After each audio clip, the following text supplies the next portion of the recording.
Hi, I'm Ronny from Achtung Camper, and I'm going to show you today our inverter and cooker.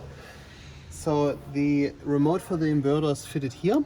So if you're not plugged into 240 volt and you're, say, like you're off the grid, then you can still use your 240 volt power points by just pushing this button.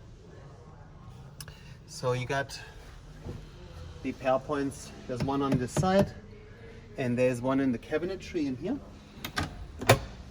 in the back, on the top back there. You can see that, and one on the outside as well, so on the outside of the car, and they should be live now. So you plug something in, like your laptop or our cooker, anything that needs a little bit more power to charge or to run off, then you can use them now.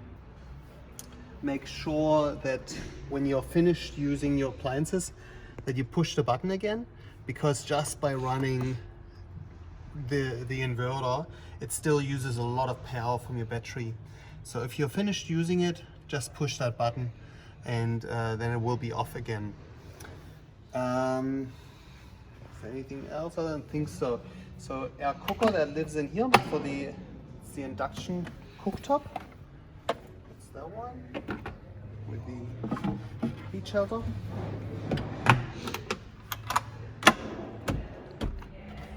Heat shelter goes in here. The cooktop slots in the top here. There's like two little holes in there that these ones align with. So just drop them in there. Have the plug facing to the cabinetry, and then you can plug the cooker in. So to turn it on, just press that button there, and when you have a make sure you get like a like your cooking, your pots and pans, that there is a little bit of steel in them. So like make sure you can test it with the magnet. So if the magnet sticks to it, then it will work with our induction cooktop. If it doesn't, then it won't recognize it. It will say it's an error. If you're cooking with this one off the grid, so say you're using your inverter now, make sure you're cooking only on low or medium. Do not cook on high or boost. That draws too much power, and it will burn, like your fuse will blow.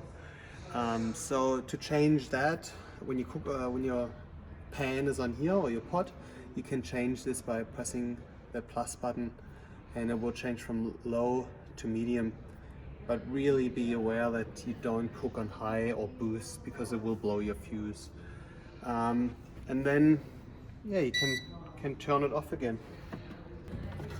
If your fuse blows, there is one fitted just behind the battery, and it will look like this with two wires coming out.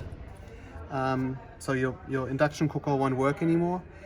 Then you have to replace that fuse. Very rare that this happens, but if it happens, then you know at least what to do. So take these ones off. You need a 8mm spanner, and then that has to be replaced. You can get that in any like 12 volt shops, like Cool Drive, or probably midis as well and stuff like that. You can replace them and put them back on and make sure they're tight, and put the lugs back on the way they were as well. And that's it. Thanks.